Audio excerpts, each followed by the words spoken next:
Now you finished senior season off strong.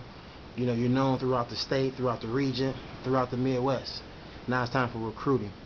Give us your insight on the recruiting process, what schools is looking at you, and why you chose St. Francis. Well, really, to be perfectly honest, a lot of schools shied away from me because of my size.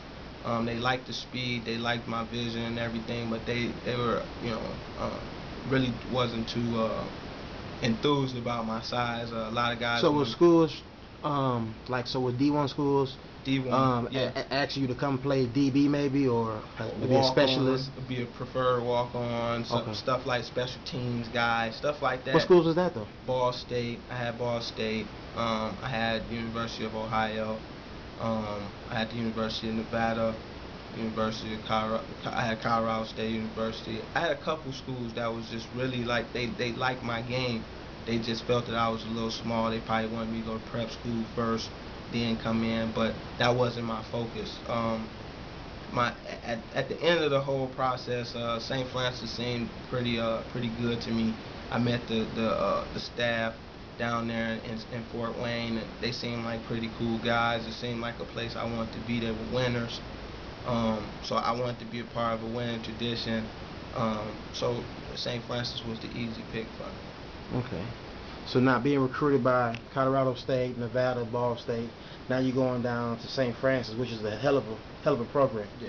But they really can't compete with the Colorado States. Yeah. So what's your mind state going there as a freshman?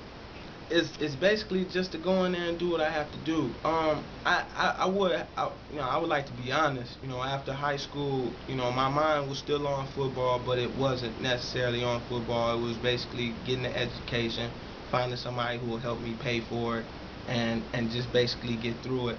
I loved my experiences at St. Francis. It was cool. The coaches were cool. I mean, the whole just being in a bigger city in a bit different environment and all that stuff, it was great. But the football aspect of it really just didn't.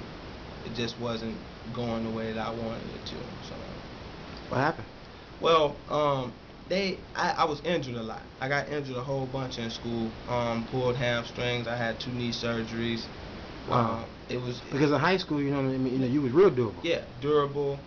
But you get to a higher level, man. Guys are stronger. Guys are just as quick as you are. And I just really, I really feel like I just never really got my due. Going to Fort Wayne and noticing that other guys on the team are from the region, and we're not really getting looked at. It shows that the region is really disrespected in a sense. When you go outside of Lake County or Porter County, everybody's looking at us like, who are you? And the guys who was getting the recognition down there were guys from Indianapolis, guys from Fort Wayne, guys who was in the North-South game. Even though they really weren't all that, they were getting the recognition. They were a part of programs that were that were paramount to other programs. You know what I mean?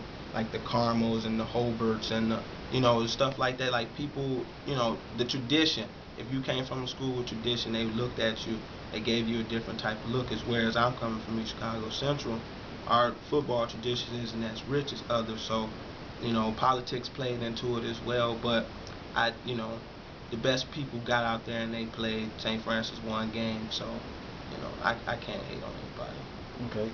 So you finished all 4 years there, or 3? I did 3 years there. I transferred to Manchester College. Okay. I played there for a season down there with Jeremiah Jones and Dante Dinkins, and it was a cool season. But it's like when you transfer in, they already got their guy.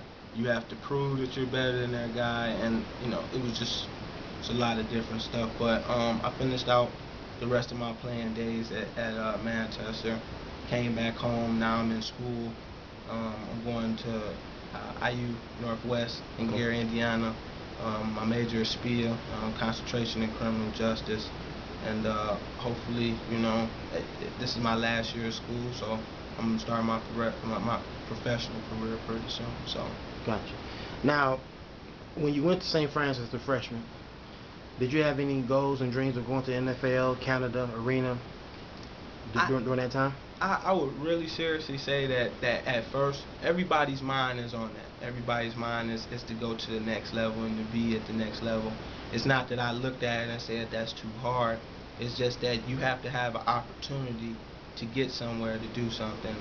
You can make opportunities yourself, but I learned also in this game that if you don't have someone to recommend you or to push you or to show other people that this is what you're worth, then you really are just on your own. So I'm not saying that's what stopped me or hindered me. It was just my focus was on something totally different. Okay. So, what would you tell the athletes that's going to view your tape that may be in your position? What kind of advice can you give them? Remain faithful, stay humble. Don't always think that you're better than someone else. Just be yourself. Try your hardest every day.